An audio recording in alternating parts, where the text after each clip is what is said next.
Assalamualaikum warahmatullahi wabarakatuh. Alhamdulillah kita bertemu lagi sambungan siri video saya menjelaskan buku saya Zikir Selepas Solat Antara Sunnah dan Bid'ah. Kita sekarang masih lagi dalam bacaan zikir yang ke-6, yang ini membaca surah-surah Al-Ikhlas, Al-Falaq dan An-Nas sebagai zikir ataupun bacaan zikir selepas solat. Apabila menyebut tentang bacaan zikir, kita tidak mahu sekadar menyebut di mulut sahaja, tetapi kita mahu membacanya dengan kefahaman dan penghayatan. Maka kerana itulah saya memberi penjelasan ataupun huraian ringkas kepada surah Al-Ikhlas, surah Al-Falaq, dan dalam video ini insya-Allah saya akan memberikan tafsiran ringkas atau huraian ringkas kepada surah An-Nas. Moga-moga kita baca dengan penghayatan, kita benar-benar memohon perlindungan daripada Allah dan kita benar-benar memperolehi perlindungan tersebut daripada Allah Subhanahu wa taala. Baik, sekali lagi surah ini dimulakan dengan kul. Kul a'udzu birabbin nas. Apa maksud kul di sini? Kul di sini bermaksud katakanlah, katakanlah kepada orang ramai, katakanlah kepada diri sendiri apabila hendak minta perlindungan, mintalah perlindungan daripada Tuhan yang menguasai dan mentadbir sekalian manusia. Tuan-tuan dan puan-puan, perkara ini hendaklah kita sebar-sebarkan kerana antara yang tersebar di kalangan masyarakat dan yang menyebarnya pula ialah orang yang bergelar ustaz.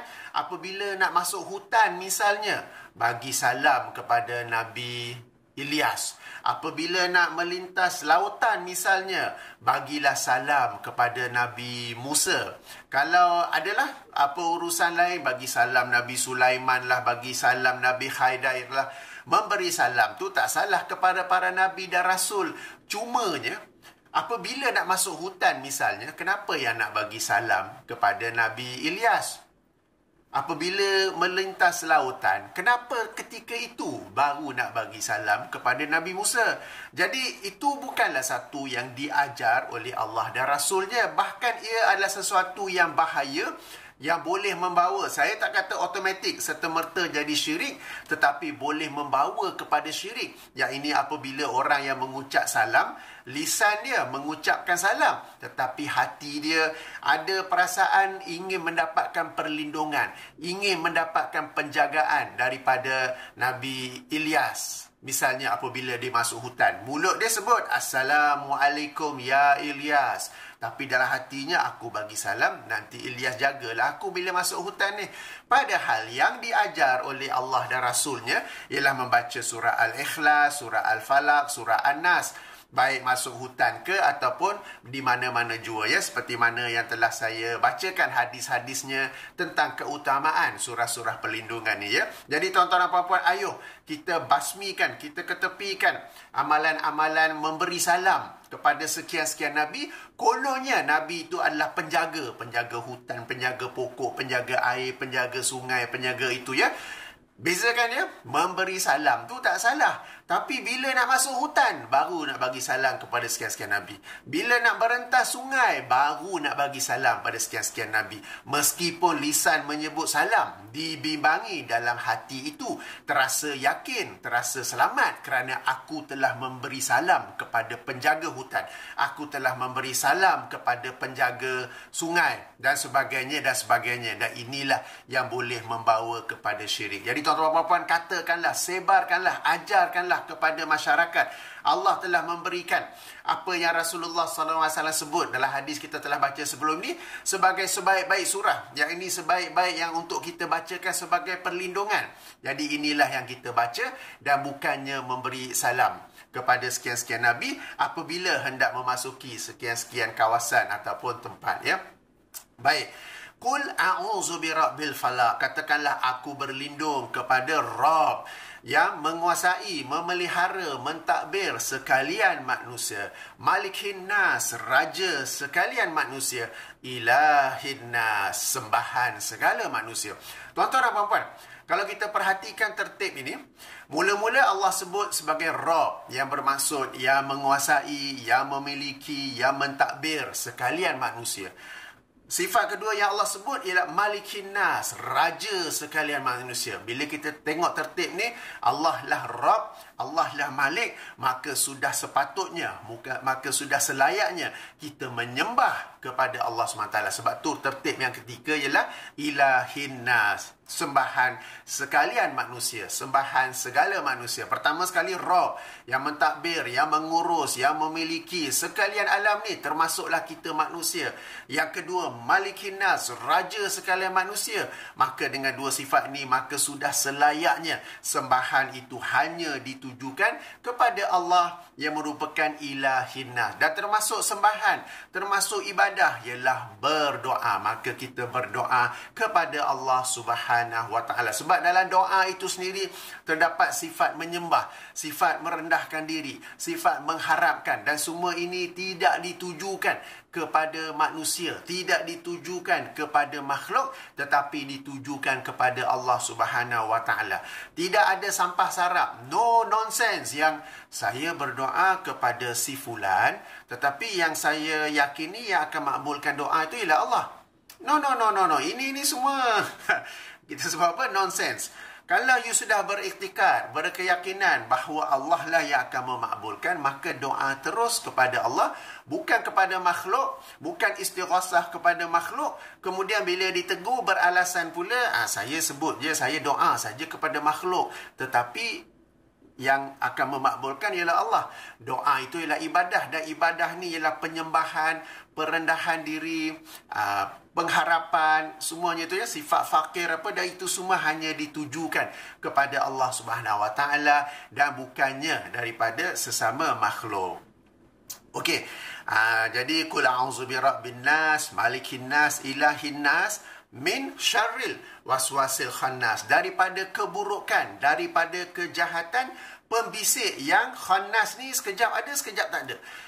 Sekejap terzahir, sekejap tersembunyi. Dan apabila kita kata sekejap ada, sekejap tak ada, sekejap tersembunyi, tersembunyi ini dia ada dua maksud. Pertama ialah tersembunyi yang kita tak nampak langsung, tak dapat dikesan oleh deria kita. Tapi ada juga yang kedua, yang ini kita nampak, kita tahu, tapi kita tak tahu dia itulah pembisik yang jahat.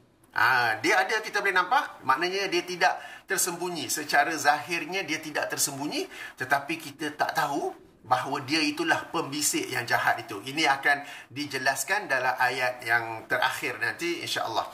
Okay, min syarril waswasil khannas allazi yuwaswisu fi sudurin nas, yang membisikkan dalam dada manusia, okay? Yang membisikkan dalam dada manusia, minal jinnati wan nas, daripada jenis jin dan juga manusia. Okey, tuan-tuan dan puan, dalam kebanyakan kitab tafsir yang saya rujuk, bila saya membuat tafsir surah Al-Ikhlas, tafsir Ayatul Kursi, tafsir surah Al-Falaq dan surah An-Nas, meskipun saya macam cakap macam ni saja, sebenarnya sebelum membuat video ini, saya mengkaji kitab-kitab tafsir. Meskipun ini adalah ayat-ayat lazim, surah-surah lazim yang saya baca dan saya tahu penjelasan, huraian dan tafsirannya, tetapi sebelum membuat video ini, saya ulang kaji semula. Jadi meskipun nampak saya sedang cakap macam ni, bukanlah saya sembang kosong teori-teori sendiri, tetapi saya menyemak beberapa kitab tafsir sebelum membuat ataupun sebelum membuat rakaman video ini ya.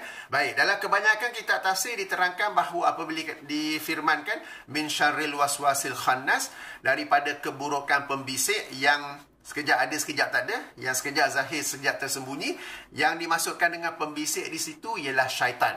Okey, dan syaitan itu kalau kita rujuk dalam ayat yang ke-6 adalah daripada kalangan jin dan manusia. Okey, di sini saya nak luruskan satu salah faham yang mungkin berlaku di kalangan sebahagian kita. Syaitan bukan makhluk. Syaitan ialah sifat. Syaitan bukan makhluk, tetapi syaitan ialah sifat. Sifat yang menderhaka kepada Allah dan Rasulullah. Sifat yang menderhaka, yang mengajak orang lain menderhaka kepada Allah dan Rasulullah. Sifat yang mengajak orang lain untuk ke neraka. Tapi dia taklah sebut neraka. Tetapi dengan cara apa? Memperindahkan perkara yang salah. Sebagai contoh, kalau perjudian, judi kan, dia tak akan sebut judi. Dia akan sebut ini adalah satu cara lain untuk mendapat income yang lebih, pendapatan yang lebih. Kalau minum arak, dia tak akan sebut arak, tapi dia akan sebut inilah status sekarang ini, inilah style sekarang ini, minum wine, minum champagne dan sebagainya. Kemudiannya kalau yang lain tu brandy ke whisky ke, kononnya untuk memanaskan badan. Padahal duduk Malaysia dah panas kan? Jadi tak akan, dia memang mengajak kepada neraka tetapi tanpa menyebut neraka. Maknanya dia memperindahkan perkara yang sebenarnya salah. Jadi ingat, syaitan ni apa? Syaitan ini mengajak manusia menderhakai Allah dan Rasulullah. Allah dan Rasulullah suruh buat lain, dia suruh buat lain. Ataupun bertentanganlah. Dan kedua, bila dah menderhaka tu apa tujuannya? Supaya dapat ajak manusia ke neraka. Jadi syaitan ialah sifat dan bukannya makhluk.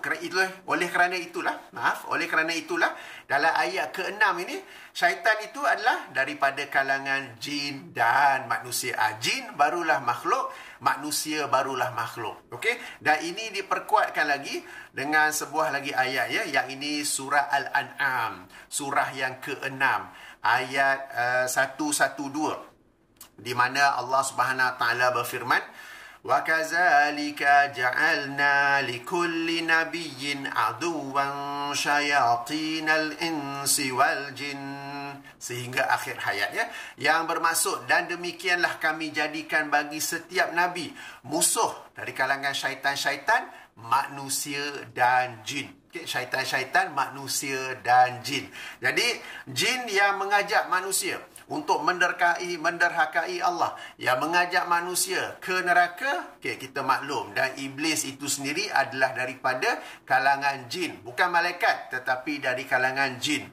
Baik, jangan kita terkejut, daripada kalangan manusia pun ada yang bersifat syaitan, yang ini mengajak manusia untuk menderhakai Allah dan Rasulullah, mengajak manusia ke arah neraka. Baik, di sini saya nak jelaskan balik apa yang saya kata tadi. Apabila ayat keempat kan, min syarril waswasil khannas, daripada keburukan, kejahatan pembisik, yang ini syaitan, yang sekejap ada, sekejap tak ada, yang boleh bersembunyi dan boleh ni. Saya katakan, ada yang kita memang tak nampak langsung. Yang dimasukkan dengan tak nampak langsung tu ialah dari kalangan jin. Kemudian ada yang kita boleh nampak tapi kita tak tahu yang itu syaitan, yang ini manusia. Tuan-tuan dan puan-puan, kadang-kadang manusia ni dia rakan, dia sahabat, dia yang ni susah nak sebut juga. Tapi dia, orang panggil dia ustaz, orang panggil dia tok guru, orang panggil dia tok syekh. Tetapi dialah yang bercakap-cakap dengan penuh hikmah, dengan penuh kata-kata yang begitu memberi kesan dalam hati. Tetapi yang dibawanya bukanlah mendekati Allah dan Rasulnya. Yang dibawanya bukanlah ke arah mentaati Allah dan Rasulnya, tetapi menjauhi Allah dan Rasulnya, menderhakai Allah dan Rasulnya, sehingga akhirnya ke neraka. Jadi ini satu perkara yang susah nak sebut. Takkan nak kata ustaz tu syaitan. Tak, kita kata sifat tu ada. Jadi perkara ini tuan-tuan dan puan-puan boleh nilai sendiri. Sebahagian ustaz, sebahagian ustazah, sebahagian orang agama, tak kisahlah tok guru, tok syekh, dia memang berusaha sedaya upaya untuk mengajak orang kepada Allah dan Rasulullah, mengajak orang mentaati Allah dan Rasulullah, dan akhirnya mengajak orang ke syurga. Tetapi ada segelintir lain, tuan-tuan dan puan-puan pun boleh tahulah, dia mengajak orang jauh daripada Allah dan Rasulullah. Tapi ustaz pakai serban, pakai baju Melayu, ada selendang, mengajak orang menderhakai Allah dan Rasulullah. Rasulullah SAW dah sabdakan jangan buat bid'ah. Dia kata boleh buat bid'ah. Kemudian ditipu pula atas nama ulama, ada bid'ah yang hasanah. Padahal yang dimasukkan oleh hasanah oleh para ulama tersebut, yang dimasukkan oleh sebagai bid'ah yang sunat atau wajib oleh para ulama tersebut, ialah perkara-perkara duniawi yang membantu urusan agama. Seperti belajar bahasa Arab, pembahagian ilmu-ilmu Islam kepada ilmu tafsir, ilmu hadis, ilmu bahasa Arab, ilmu tafsir, ilmu fiqh dan sebagainya. Pembinaan sekolah, pembinaan jabatan kehakiman, itu yang dimasukkan sebagai bid'ah hasanah. Para ulama apabila mereka berkata hasanah ataupun mereka berkata adanya bid'ah yang sunat dan wajib, Tidak mereka maksudkan membuat ibadah yang baru. Tidak mereka maksudkan membuat akidah yang baru. Ya. Akidah yang baru, ibadah yang baru tu masuk dalam bid'ah yang dilarang. Cuma itulah yang mereka masukkan sebagai haram ataupun makruh. Akan tetapi kita sebagai orang yang bertakwa kepada Allah, sebagai orang yang benar-benar menjauhi larangan Allah, semua bid'ah kita tinggalkan tanpa perlu nak fikir makruh ke haram. Makruh ke haram. Habis tu kalau makruh nak buat ke? Kan? Baik. Jadi ini sesuatu yang susah nak sebut. Tak ada orang berani nak sebut. Tapi saya jelaskan lagi ya. Syaitan itu apa? Syaitan itu ialah sifat. Sifat yang mengajak orang jauh daripada Allah dan Rasulullah. Mengajak orang menderhakai Allah dan Rasulullah. Sehingga akhirnya mengajak orang ke neraka. Dan bila dikatakan manusia, manusia tu boleh jadi orang yang pakai subang lah, orang yang berpakaian tak senonoh ke apa, dan boleh juga terjadi daripada orang yang pakai kopiah, orang yang pakai serban, orang yang pakai baju-baju agama yang kita anggap dia orang agama, tetapi dia sebenarnya membawa kita jauh. Meskipun dia berbicara dengan cara yang ini dia bicara agama ni kan. Jadi perkara ini susah nak sebut, tapi nak tak nak saya kena jelaskan supaya kita sentiasa berwaspada dan kita minta perlindungan Allah Subhanahu wa taala daripada kita jumpa dengan orang tersebut. Daripada jin pun kita minta perlindungan Allah, daripada bisikan-bisikan yang ke arah menjauhi Allah dan Rasulullah, menderhakai Allah dan Rasulullah, ke arah neraka, itu semua pun kita minta perlindungan. Dan jin kita memang tak nampak, tetapi manusia ni kita nampak. Dan cara pakaian dia, gelaran dia itu menyebabkan kita rasa ini orang agama, ini orang ustaz, ini tok guru, ini tok syekh. Berhati-hati ya, kena berhati-hati. Okey, ada beberapa perkara lain saya nak tambah sedikit. Kalau kita biasa dengar tentang Tauhid 3 kan, Tauhid Rububiyah, Tauhid Uluhiyah, Tauhid Asma wa Sifat. Dalam ayat ini, 3 ayat pertama disentuh tentang 3 Tauhid ini. Pertama apa? Qul a'udzu birabbin nas. Rabb merujuk kepada Tauhid Rububiyah. Jadi kita meminta perlindungan daripada Allah sahaja yang merupakan Rabb, yang mencipta, mengurus, mentadbir seluruh alam ini, termasuklah seluruh manusia. Kemudian Malik. Malik ini masuk dalam Asma wa Sifat. Jadi di sini Tauhid Asma wa Sifat. Inilah raja yang sebenar-benarnya menguasai seluruh manusia. Raja yang lain sekadar nama ataupun kedudukan, tapi dia tidaklah dapat ataupun dia bukanlah raja yang benar-benar menguasai seluruh manusia. Kemudiannya ilahin nas, sembahan ya. Dan ini adalah Tauhid Uluhiyah, di mana kita hanya mentauhidkan Allah Subhanahu wa taala dalam ibadah. Apa maksud mentauhidkan Allah dalam ibadah? Kita hanya menerima cara-cara beribadah daripada Allah, dan kemudiannya kita melaksanakan ibadah itu hanya kerana Allah, dan ibadah itu juga ditujukan kepada Allah. Tak boleh beribadah ditujukan kepada manusia, beristighosah kepadanya, kemudian macam saya kata tadi, boleh pula buat alasan, tak, yang kami masukkan ialah Allah. Macam mana pula tu? Okey. Kemudian dia perhatikan, kalau kita ingat sebelum ni, surah Al-Falaq, hanya ayat pertama saja. Qul a'udzu birabbil falaq. Katakanlah aku berlindung kepada Rabb yang menguasai falak, yang menguasai waktu subuh, menguasai waktu fajar. Satu ayat tu saja, kemudian kita terus sebut apa yang kita ingin mintakan perlindungan daripadanya, iaitu daripada keburukan makhluk yang diciptanya, daripada tukang-tukang sihir, dan daripada orang yang hasad apabila dia hasad. Kita sebut satu saja dan kita minta perlindungan daripada 3 yang ini. Tetapi dalam surah An-Nas ini, kita sebut 3. Yang ini Qul a'udzu birabbin nas. Qul a'udzu birabbin nas, Malikin nas, Ilahin nas. Dah sebut 3 ni, baru kita sebut kita nak minta perlindungan daripada apa. Surah Al-Falaq kita sebut satu je. Qul a'udzu birabbil falaq min syarri ma khalaq. Daripada keburukan makhluk yang dicipta. Terus kita masuk. Maksudnya kita baca satu ayat tu saja, ayat kedua terus kita sebutkan kita nak minta perlindungan daripada apa. Berbanding dengan surah An-Nas, kita sebut 3. Qul a'udzu birabbin nas, Malikin nas, Ilahin nas. Kemudian baru kita sebut minta perlindungan perlindungan min syarril waswasil khannas.